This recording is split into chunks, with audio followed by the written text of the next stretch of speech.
Conference में स्वागत है। मेरे साथ मंच पे अजय गुप्ता जी हैं जो LAC फेडरेशन के मेंबर हैं।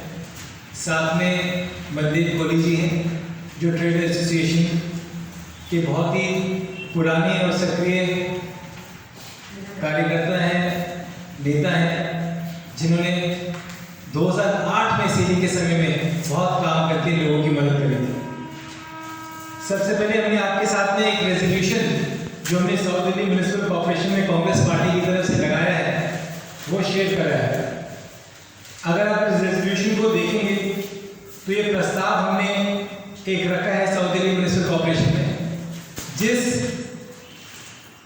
गलत तरीके से दिल्ली के अंदर मॉनिटरिंग कमेटी द्वारा 3 साल पहले सीलिंग करी गई थी, जिस सीलिंग की वजह से हजारों दुकानदार व्यापारी भाई बहन इस समय परेशान हैं। 3 साल से कई बार वो कई नेताओं के पास, कोर्ट के पास अपनी अर्जी लेकर गए हैं, परंतु आज तक इनको रिलीफ नहीं मिली है। इसके अंदर बहुत डिटेल तरीके से हमने ये मांग रखी है साउथ दिल्ली म्युनिसिपल कॉर्पोरेशन के सभी काउंसलर से अबव द पार्टी लाइन उठकर एक हम कॉमन डिसीजन व्यापारियों के लिए लें।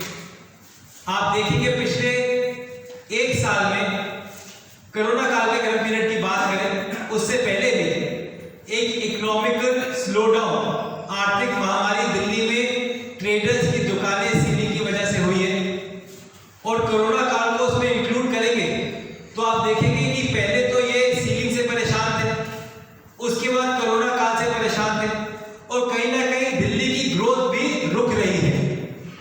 हजारों दुकानदार एक जबान में एक बात लेकर सभी लोगों के पास गए कि जिस तरीके से पहले हम अपने काम को कर रहे थे, दिल्ली के लोगों की सेवा कर रहे थे, उसी तरीके से आगे हमें काम करने की अनुमति मिले। और ये अनुमति नहीं है, ये सारे प्रावधान ऑलरेडी 2008 में कांग्रेस की सरकार ने इनको दिए थे। अगर आप इसको पढ़ेंगे तो इनमें हमने बड़े स्पष्ट तरीके से बोला है कि जो प्रस्ताव साउथ दिल्ली म्युनिसिपल कॉर्पोरेशन लेकर आता है हाउस के अंदर, जिस प्रस्ताव के बाद ये बहुत क्लियरली कहा जाता है कि दिल्ली के अंदर कन्वर्जन चार्ज नहीं लिया जाएगा, हाउस उसको पार करता है, उसके बाद वही हाउस, वही साउथ दिल्ली नगर निगम सभी व्यापारियों को कन्वर्जन के पैसे मांगता है। एक जगह सीलिंग इस नाम से करी जाती है हमारे यहाँ कि आपके यहाँ पे इंक्रोचमेंट थी, इंक्रोचमेंट की वजह से साउथ दिल्ली म्युनिसिपल कॉर्पोरेशन ने सीलिंग करी, परंतु जब ओल्ड डबल स्टोरी के अंदर डी सीलिंग के लेटर दिए जाते हैं तो उसमें बहुत स्पष्ट तरीके से लिखा जाता है कि इसमें कोई भी इंक्रोचमेंट नहीं थी, आप केवल सप्लीमेंट्री लीज डीड फाइल कीजिए और जो आपके कन्वर्जन चार्जेस बनते हैं उन चार्जेस को हमको दीजिए, हम आपको डी सील कर देंगे। यही बात पिछले 3 साल से लगातार सभी व्यापारी और कांग्रेस पार्टी करती आ रही है। अगर आप देखेंगे इस सीलिंग को हम इलीगल सीलिंग क्यों कहते हैं?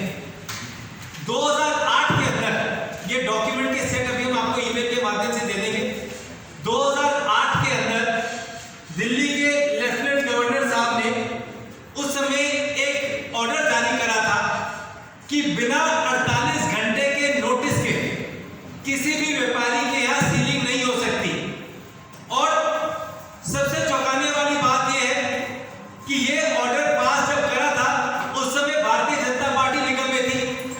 उस ऑर्डर को पास करने से पहले उस समय के नेताओं ने, भारतीय जनता पार्टी ने 2008 में 1 फरवरी 2008 में एक रेजोल्यूशन पास करा था।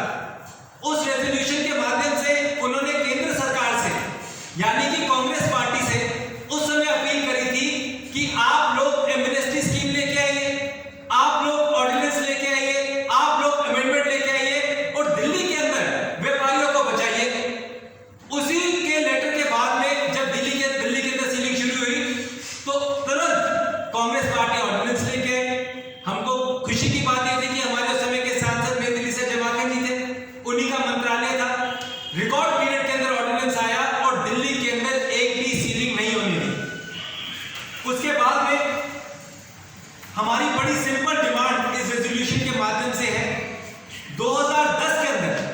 माननीय सुप्रीम कोर्ट ने एक निर्देश जारी करा। उस निर्देश में सुप्रीम कोर्ट ने यह कहा कि जब तक ये कन्वर्जन की लड़ाई व्यापारियों की और जो जितने भी विभाग है उनकी चलती रहेगी, एक एफिडेविट के बेसिस में एक एफिडेविट आप व्यापारी से लीजिए और उसमें स्पष्ट करके लिखिए कि जब तक ये फाइनल निर्णय आएगा तब तक आपको डीसीलिंग को अलाउ करा जाए, तब तक व्यापारी अपना व्यापार कर पाए। ये सुप्रीम कोर्ट का ऑर्डर है, इसका भी हम कॉपी आपको देंगे। उसी के बाद में जिस प्रस्ताव की मैं आपसे बात कर रहा था, साउथ दिल्ली म्युनिसिपल कॉर्पोरेशन एक प्रस्ताव लेके आया। यह प्रस्ताव हाउस ने पास करा कि हम दिल्ली के ट्रेडर से कन्वर्जन चार्जेस नहीं लेंगे, परंतु इस प्रस्ताव के आने के बाद आज भी कन्वर्जन चार्जेस की नोटिस आ रहे हैं। एक रिट पिटीशन में बहुत रिसेंटली सुप्रीम कोर्ट के अंदर डीडीए ने यानी कि दिल्ली डेवलपमेंट अथॉरिटी ने बहुत क्लियरली लिखा हुआ है कि एलएसए के जो फर्स्ट फ्लोर सेकंड फ्लोर है उसके अंदर कमर्शियल अलाउड है। यह प्रावधान ऑलरेडी कांग्रेस पार्टी कर चुकी थी, परंतु इस एफिडेविट के अगेंस्ट में भी दिल्ली के अंदर एलएसई मार्केट के अंदर सीलिंग करी गई। एक लेटर की कॉपी हम आपको देंगे। 1957 के अंदर 1957 के अंदर एक डॉक्टर के दुल्ली जो कि करोलबाग में रहते थे, उन्होंने एक चिट्ठी एलएनडीओ में लिख के दी। वो एलएससी में रहते थे। उन्होंने ये कहा कि मेरा एलएससी है, ग्राउंड फ्लोर पे मेरी दुकान है, फर्स्ट फ्लोर पे मेरे को रेजिडेंशियल यूनिट लगाने की परमिशन दी जाए। और उस समय भी एलएनडीओ ने यही कहा था कि ये एक कमर्शियल यूनिट है, यहाँ पे आप फर्स्ट फ्लोर पे घर नहीं बना सकते, यहाँ केवल और केवल ऑफिशियल आपका कोई ना कोई कमर्शियल एस्टैब्लिशमेंट चलेगा। उसी बात को कांग्रेस पार्टी कहती है, उसी बात को इनके कागज कहते हैं। परंतु जब ट्रेडर्स की सीलिंग होती है तो ये कह के होती है कि एलएससी के अंदर ग्राउंड फ्लोर आपका कमर्शियल है, रोड पर आपके घर होने चाहिए थे, आप वहां दुकान चला गए हो, इसलिए हम आपकी दुकानें सीलिंग कर रहे हैं। तो हमने एक सिंपल सी डिमांड इस हाउस के माध्यम से रखी है कि जितने भी दिल्ली के अंदर अवैध सीलिंग हुई है, जहां पे किसी को भी 48 घंटे का नोटिस ना दिया गया हो। 48 घंटे का नोटिस इसलिए दिया जाता है जब किसी एलएससी को या कभी कोर्ट कचहरी में कोई सीलिंग का नोटिस सरकार दे तो व्यापारी के पास 48 घंटे का समय होता है कि वो जाके अपने कागज को दिखाए, अपने कागज के बारे में बताए और अपनी सीलिंग को होने से रोक सके। परंतु दुख की बात यह है कि मॉनिटरिंग कमेटी द्वारा बिना किसी नोटिस के जबरन पुलिस के साथ मिलकर व्यापारियों की सीलिंग हुई। आज मैं खुद उस इलाके से आता हूं, अमर कॉलोनी से, जहां 400 से ज्यादा और डबल स्टोरी की दुकानें सीलिंग हो चुकी है, जिस सीलिंग की वजह से कई परिवारों को मैं खुद जानता हूं जिनकी जान गई, कई लोग डिप्रेशन में हैं। कोई भी व्यापारी जब काम करता है तो प्राइवेट लोन भी लेता है, सरकारी लोन भी देता है। सीलिंग की वजह से आज ना वो पैसा दे पा रहा है, वो दबाव उसके ऊपर अलग है। अभी साउथ दिल्ली म्युनिसिपल कॉर्पोरेशन और बाकी कॉर्पोरेशंस के अंदर एक प्रस्ताव आया कि कोरोना काल के लॉकडाउन के समय जो बड़े-बड़े एडवर्टाइजमेंट वाले लोग हैं, जो पार्किंग वाले लोग हैं, क्योंकि वो लोग उस समय काम धंधा नहीं कर पाए, तो फोर्स मेजर क्लॉज के तहत उन सब से उस समय के चार्जेस ना लिए जाए। यही बात जब लॉकडाउन अनाउंस हुआ था, कांग्रेस पार्टी ने रखी थी। जब व्यापारी की दुकान बंद है, जब दिल्ली के अंदर और देश के अंदर लॉकडाउन है, तो वो उस समय का प्रॉपर्टी टैक्स कमर्शियल क्यों दे? वो उस समय का अरविंद केजरीवाल जी का प्रॉपर्टी जो उनका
ऑर्डिनेंस लाके सभी व्यापारियों की मदद करी थी। उसी प्रकार 3 साल से हमारे दिल्ली के व्यापारी मॉनिटरिंग कमेटी की वजह से परेशान है। आप लोग भी आके उनकी मदद करें ताकि दिल्ली के अंदर व्यापार बढ़ सके। और मैं आपसे आखिरी बात बताना चाहता हूँ, ये हजारों व्यापारियों के साथ में एक बहुत बड़ी असेंबली लाइन होती है। बहुत सारे लोग इन व्यापारियों के साथ कनेक्टेड होते हैं, भले ही वो उनके वहां पे खाना खिलाने वाला हो, भले कोई आदमी दुकान में काम करता हो, भले उनको कोई सप्लायर हो, तो ये लाखों लोगों की एक असेंबली लाइन है। ये लाखों लोग आसपास के गांवों में रहते हैं। जो व्यक्ति लाजपत नगर में काम करता है तो वो गढ़ी गांव में रहता है, जो व्यक्ति वसंत नगर में काम करता है वो मुनीरका गांव में रहता है, जो व्यक्ति ग्रेटर कैलाश में काम करता है वो जमरूदपुर गांव में रहता है। आज जब से ये दुकानें सारी सील हुई है, जब से दिल्ली के अंदर सीलिंग शुरू हुई है, तो काफी हमारे जितने भी गांव के भाई बहन बड़े बुजुर्ग हैं जिनका माध्यमिक किराया है, उनके सारी दुकानें खाली हो चुकी हैं और दिल्ली के अंदर पिछले 3 साल से पलायन बढ़ चुका है। तो आज दिल्ली की अर्थव्यवस्था को बचाने के लिए कांग्रेस पार्टी की ये डिमांड है कि सबसे पहले साउथ दिल्ली म्युनिसिपल कॉर्पोरेशन जो रेजोल्यूशन कांग्रेस पार्टी लेके आई है उसको हम पारित करें। पारित करके हम उसको केंद्र सरकार के पास भेजें, केंद्र सरकार उसमें ऑर्डिनेंस और अमेंडमेंट लेके आए और जब तक ये सारा प्रोसेस पूरा नहीं होता तब तक एक एफिडेविट के माध्यम से as and where in basis जो दुकानदार जहां पे बैठा है उसी प्रकार एमनेस्टी स्कीम के माध्यम से इन सभी को डीसील करा जाए ताकि दिल्ली का व्यापारी बच सके। आप और हम ये सब जानते हैं दिल्ली के अंदर जो मैक्सिमम पॉपुलेशन है वो ट्रेडर्स की है, उसके बाद सरकारी कर्मचारी आते हैं और हमारे इंडस्ट्रीज बहुत कम है। जो दिल्ली की धड़कन और जो दिल्ली की जान है वो हमारा व्यापारी है। और दुख की बात यह है जिन व्यापारियों ने आज इन सरकारों को बनाया वो पिछले 3 साल से इसलिए आगे इनके पीछे घूम रहे हैं ताकि उनका व्यापार फिर से बढ़ सके। तो मैं यही उम्मीद करता हूँ 21 तारीख को ये पॉलिटिकल पार्टीज हमारा साथ देगी। और जिस तरीके से हम देखते हैं दिल्ली के अंदर ये आपसी लड़ाई लड़ते रहते हैं, मुझे वो दिन भी याद है जब अरविंद केजरीवाल जी हमारी ओल्ड डबल स्टोरी मार्केट में आए थे। जब वो मार्केट में आए सीलिंग वालों से बात करी तो उन्होंने कहा था अगर 15 या 20 दिन के अंदर ये मार्केट डीसील नहीं हुई तो मैं खुद अनशन पे बैठूंगा। हम सब लोगों ने टेंट लगाया, सारी व्यवस्थाएं करी, परंतु केजरीवाल जी उस दिन हरियाणा चले गए। आज समय है दिल्ली को बचाने का। मैं फिर से कांग्रेस पार्टी की तरफ से ये डिमांड रखता हूँ, ये मांग रखता हूँ कि हमारी रेजोल्यूशन को पास करा जाए, केंद्र सरकार के पास भेजा जाए और जब तक इस पे फैसला नहीं होता तब तक एफिडेविट के बेसिस पे सब दुकानों को डीसील करा जाए। अब मैं रिक्वेस्ट करूंगा हमारे साथ जो हमारे एलएसी के मेंबर आए हैं वो स्पष्ट आपको एलएसी के बारे में बताएं। Ajay Gupta ji please. Thank you Abhishek ji. मेरा सबसे निवेदन है, सबसे पहले आपको ये समझना पड़ेगा कि एलएसी होता क्या है, which is called as local shopping centre. Local shopping centre में जो ज़मीन है वो 15-15 गुना दाम पे रेजिडेंशियल के कंपैरिजन में 1951 से लेके 1960 तक बेची गई और खरीदी गई।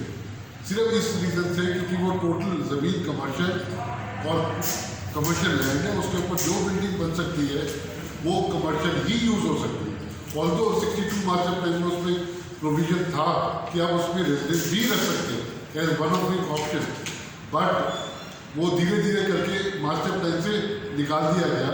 जो कि अभी अभिषेक जी ने बताया, डीडीए ने अपने एफिडेविट में जो सुप्रीम कोर्ट में दाखिल किया है उसमें तक ये बताया गया कि आपका जो रेजिडेंशियल है 62 में था, 2001 मास्टर प्लान और 2021 में आप रेजिडेंस रख ही नहीं सकते। It is not allowed use in A local shopping centre.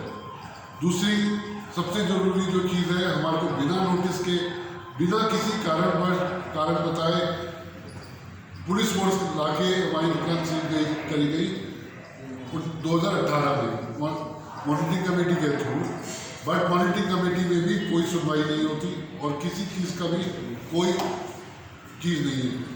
जिसका सेक्शन प्लान भी कमर्शियल है उसको भी सील किया गया, जिसका कोई भी चीज़ को देख के वो कुछ नहीं आगे बढ़ाते। हम सिर्फ पिलर टू पोस्ट हम धक्के खा रहे हैं। कभी इस दफ्तर एमसीडी जाते हैं एसडीएमसी तो वो हमको मॉनिटरिंग कमेटी भेज देती है, मॉनिटरिंग कमेटी जाते हैं तो वो हमको फिर कहती है कि आप एसडीके चले जाओ, यहाँ चले जाओ, डीडीए चले जाओ। बट हमारी कहीं सुनवाई नहीं हो रही। मैं थैंक यू करूँगा कम्युनिस्ट पार्टी का कि आगे आके हम ट्रेडर्स भाइयों का कुछ हेल्प करना चाहते हैं, और मैं चाहता हूँ कि सब पार्टी इसके अंदर साथ देके इसको किसी तरीके से एमएसटी स्कीम को जल्द से जल्द आगे करें। मैं रिक्वेस्ट करूँगा मदीप पुरी जी से वो भी बात। Thank you Abhishek ji. मैं यहाँ पर जितने भी मीडिया के साथी उनको भी धन्यवाद करना चाहता हूँ, क्योंकि एक केवल आप ही एक ऐसा माध्यम है जिन्होंने लगातार हमारी आवाज़ को उठाया है। सर, मैं एक बात बड़ी मजबूती से कहना चाहता हूँ कि जिस प्रकार से हमको आज डिवाइड किया जाता है, जैसे कि मेरे साथी अरोड़ा जी बैठे हैं, वो एलएससी से आते हैं, तो इनको ये कहा जाता है आप तो एलएससी के हैं, आप डबल स्टोरी वालों के साथ क्यों आते हैं? हम डबल स्टोरी वालों को कहा जाता है कि आप तो इंडस्ट्रियल एरिया से नहीं है, मायापुरी से आया, मायापुरी वालों के पास क्यों जाते हैं? रेजिडेंशियल वालों को ये कहा जाता है आप तो रेजिडेंशियल एरिया में हो, आपने केवल यहाँ पर एक गैराज में एक कमरा बना रखा है, आप डबल स्टोरी और बाकी एसोसिएशन के पास क्यों जाते हैं? हमारा कोई डिवाइडेड रूल की पॉलिसी क्यों? 2008 में सुभाष आर्य जी ने ये प्रश्न उठाया और हम एज ए ट्रेड यूनियन उनके साथ उस टाइम उनका समर्थन दे रहे थे कि एमनेस्टी स्कीम लाएंगे। आज हमारे मेंबर पार्लियामेंट मीनाक्षी लेखी जी मना करती कि एमनेस्टी स्कीम तो नहीं आएगी। आखिर ये कथनी और करने में अंतर क्यों? आपने 2008 में तो बड़ी मजबूती से मांग करी कि एमनेस्टी स्कीम आनी चाहिए और हमने आपका समर्थन दिया, और आज जब 2018 में इतनी सीलिंग हुई दिल्ली के अंदर, आप मुझे एमनेस्टी स्कीम की बात ही नहीं करना चाहते। आखिर हम पे अत्याचार कितने हमारे साथी आज दुनिया में हमारा साथ छोड़ के, जब ये दुकानें खुलेंगी न जाने कब खुलेंगी, लेकिन कितना सुना होगा वो संसार। आपने सोचिए, वो बेटा क्या खुश होगा जिसका बाप चला गया होगा दुनिया से? क्या वो खुशी से दुकान खोल पाया? जिसकी माँ जिससे दुआएं करी होगी कि मेरा बेटा की दुकान खुल जाए, मैं इसके लिए कितनी दुआएं मांगती हूँ, वो जो माइंड में होगी इसकी दुआएं पूरी करने की, दुकान खुल के करेगा। आज जिस परिवार के बच्चे की शिक्षा छोड़ गई, क्या उसकी शिक्षा का वो साल लौटा पाए? ऐसे अनेकों हैं, कईयों का घर बिक गया, कईयों को घर बिकने के कगार पर है, किसी की दुकान चली गई, किसी की गाड़ी उठ गई। है कोई जवाब आपके पास? आप तो बड़ी आसानी से करें। और दूसरी ओर हमारे कुछ साथी कभी किसी पे लांछन, कभी किसी पे लांछन, कभी हमारे को कांग्रेसी कह दिया जाता है।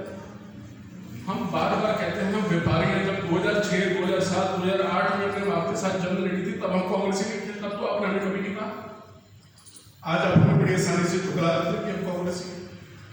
क्यों भूल गए आप लोग जब हमने आपके साथ कंधा से कंधा मिला के अपनी गवर्नमेंट के खिलाफ आपके साथ काला झंडा उठा के चलते थे और मांग करते थे एमनेस्टी स्कीम लाए थे। मैं धन्यवाद करना चाहता हूँ आदित्य भाकर जी का कि उस टाइम पे उन्होंने ऑर्डिनेंस ला के सीई को रोका। एक प्रश्न मैं और आपसे पूछना चाहता हूँ, आप प्लीज जरूर नोट करिए और एक बड़ा प्रश्न जरूर उठाइएगा। ऐसी आखिर क्या जरूरत आन पड़ी कि 2012 में जो मॉनिटरिंग कमेटी भंग हो गई थी उसे 2017 में दोबारा जिंदा करना पड़ा? ऐसी सरकार की कौन सी नाकामयाबी थी? पिछले 20 वर्षों से एमसीडी है, बीजेपी की है, और आज बीजेपी ही आवाज नहीं उठाती कि दिल्ली के अंदर सीलिंग बंद कर दें। आप सबका धन्यवाद, बहुत बहुत।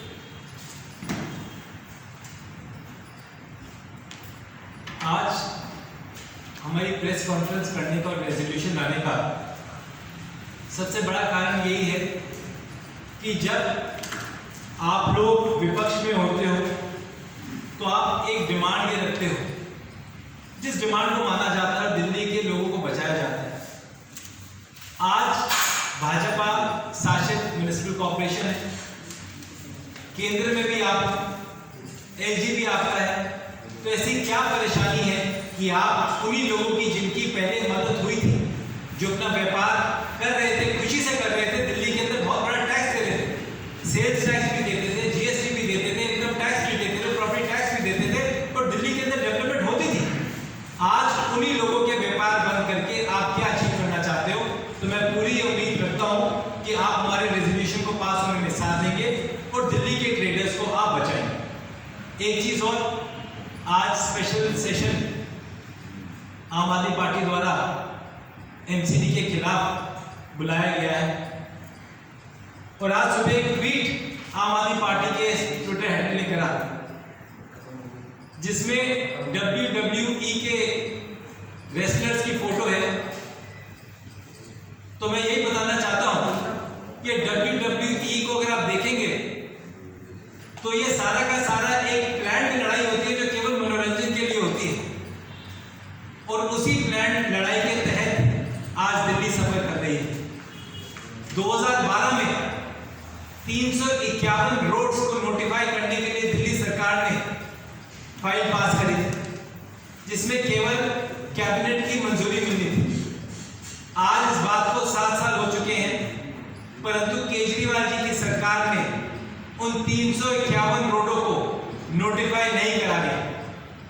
आज मीडिया के माध्यम से मैं केजरीवाल जी को याद दिलाना चाहता हूं कि सीलिंग के बाद भी जब हमने आपका घेराव करा था तो आपने एक स्पेशल सेशन को कॉल करा था, और उस समय भी आपने दिल्ली के लोगों से वादा किया था कि मैं 351 रोडों को जल्द नोटिफाई करूंगा। आज उस बात को भी 2 साल से ज्यादा हो चुका है। तो हमारी उनसे डिमांड है कि जो 351 रोडों की फाइल शीला जी के समय में केवल कैबिनेट अप्रूवल की वजह से रुक गई थी, उसको भी तुरंत पास करा जाए, ताकि उन 351 रोडों में 12 से 15 लाख लोग रहते हैं, उनको भी बहुत बड़ी सुविधा मिलेगी। बहुत बहुत धन्यवाद। सर, एक अभिषेक जी क्लैरिफिकेशन चाहिए। ये जो मॉनिटरिंग अथॉरिटी है ये दिल्ली सरकार की है और इनको डायरेक्शन मिला था सुप्रीम कोर्ट से। दिल्ली सरकार की नहीं, ये सुप्रीम कोर्ट से एक कमेटी बनाई गई थी जिसका जो दिल्ली सरकार उसको ओवरहेड करती है या दिल्ली सरकार उसको कोऑर्डिनेट करती है। नहीं, म्युनिसिपल कॉर्पोरेशन। अच्छा, अब आप देखिए, हैरानगी की बात है, मॉनिटरिंग कमेटी की सैलरीज एमसीडी देती है, उनके ऑफिस का खर्चा एमसीडी उठाती है, उनको गाड़ियां एमसीडी प्रोवाइड करती है, उनको स्टाफ एमसीडी प्रोवाइड करती है, उनको वकील एमसीडी प्रोवाइड करती है, और यही लोग उनके विरोध करते हैं। आज सारी फैसिलिटीज विड्रॉ कर लीजिए आप, अगर आपको लगता है लोग गलत काम कर रहे हैं। वो तो सुप्रीम कोर्ट एडमिनिस्ट्रेटेड है ना, तो वो तो उसको कर नहीं सकते वैसा। This is something very logical about it. मेरा ये कहना था, जो दिल्ली सरकार ने जो अपने इनपुट्स दिए थे सुप्रीम कोर्ट को, मॉनिटरिंग कमेटी ने उसको इम्प्लीमेंट कराया एमसीडी से। जो अभी 50,000 घर थे जिनको सील किया गया था इंडिविजुअल हाउसेज को, उसको अब डीसील कर रहे हैं। उसी हिसाब से इनको भी करना चाहिए, कमर्शियल प्रॉपर्टी जो है इनका भी करना चाहिए था।